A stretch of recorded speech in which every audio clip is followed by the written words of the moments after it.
ভাইরে ভাই, টি-20 world cup 2026 আজকেই সেই সেরা খেলা, আজকেই সেই মজাদার খেলা, হাড্ডাহাড্ডি খেলা হতে চলেছে রে ভাই।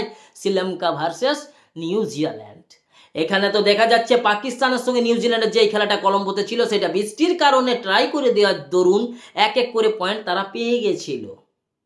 এরপর দেখা যাচ্ছে ইংল্যান্ড শ্রীলঙ্কাকে হারিয়ে ইংল্যান্ডের খাতায় 2 পয়েন্ট তো পেয়েছিল, আর ইংল্যান্ড গতকাল পাকিস্তানের পোঙ্গায় দিয়ে দিয়েছে বাঁশের কথা বলছি, দিয়ে দিয়েছে, যার জন্যে পাকিস্তানে কিন্তু 1 পয়েন্ট রয়ে গেছে, দুটো খেলা হয়ে গেছে। আর ইংল্যান্ডের 2-4 পয়েন্ট কিন্তু তাদের খাতায় যোগ হয়ে গেছে, তারা কিন্তু কোয়ালিফাই করে গেছে, মানে সেমিফাইনাল তারা খেলছে। এখন দেখা যাচ্ছে পাকিস্তানের অবশিষ্ট খেলা রয়েছে একটা শ্রীলঙ্কার সঙ্গে। আর এইদিকে আজকে যে খেলাটা আছে শ্রীলঙ্কা ভার্সেস নিউজিল্যান্ডকে যদি তারা হারিয়ে দেয়, মানে শ্রীলঙ্কা হারিয়ে দেয়, তাহলে তাদের কিন্তু 2 পয়েন্ট হচ্ছে।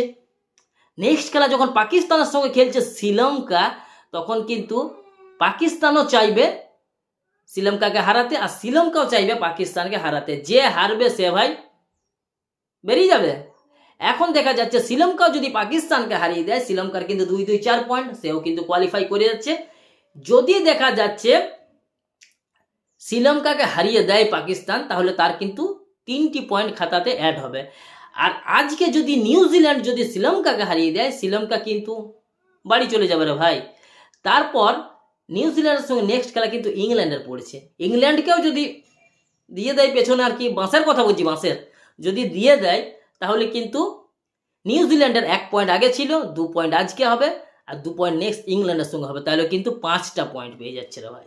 তাহলে তারা কিন্তু কোয়ালিফাই করছে, মানে ইংল্যান্ড আর নিউজিল্যান্ড কোয়ালিফাই করছে। এখন দেখা যাচ্ছে শ্রীলঙ্কা যদি আজকে জিতে যায়, নেক্সট খেলা পাকিস্তানের সঙ্গে জিতে যায়, তার কিন্তু 2-4 পয়েন্ট, তাহলে কিন্তু 4 পয়েন্ট তার, আর ইংল্যান্ডের কিন্তু 4 পয়েন্ট। আর নিউজিল্যান্ড যদি দেখা যায় যে দুটো খেলা যদি জিতে যায়, তার কিন্তু 5 পয়েন্ট। এখন ভাবার বিষয় হচ্ছে 4 পয়েন্ট থাকছে শ্রীলঙ্কার, 4 পয়েন্ট থাকছে ইংল্যান্ডের, কাকে দেবে সেমিফাইনালে? ব্যাপারটা এখানেই, প্রশ্নটা এখানেই। যত ইংল্যান্ড সেমিফাইনালে কোয়ালিফাই করুক না কেন, এখন পর্যন্ত জানা যাচ্ছে, কিন্তু যদি দুটো পয়েন্ট 4-4 হয়ে যায়, তাদের স্কোর রেট দেখা হবে, রান রেট দেখা হবে, র্যাঙ্ক হিসাব দেখা হবে, তারপর তাকে আর শ্রীলঙ্কাকে বেশি রান করে জেতা দরকার, যার জন্য র্যাঙ্ক বাড়বে আর সে কোয়ালিফাই করার চান্স একটা আছে।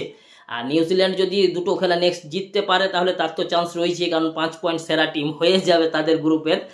এরপর দেখা যাচ্ছে কিন্তু আজকে যদি শ্রীলঙ্কা জিতে যায়, পাকিস্তানের সঙ্গে তবে একটা কিন্তু হাড্ডাহাড্ডি খেলা দেখতে পাবো। পাকিস্তান যদি জিতে যায় তখন কিন্তু 3 পয়েন্ট, আর আজকে যদি নিউজিল্যান্ড হেরে যায়, তাহলে শ্রীলঙ্কার খাতায় 2টি পয়েন্ট অ্যাড হবে, আর নিউজিল্যান্ডের 1 পয়েন্ট থাকবে। আর ইংল্যান্ডকে যদি নিউজিল্যান্ড হারায়, তাহলে তারও 3 পয়েন্ট, পাকিস্তানেরও 3 পয়েন্ট।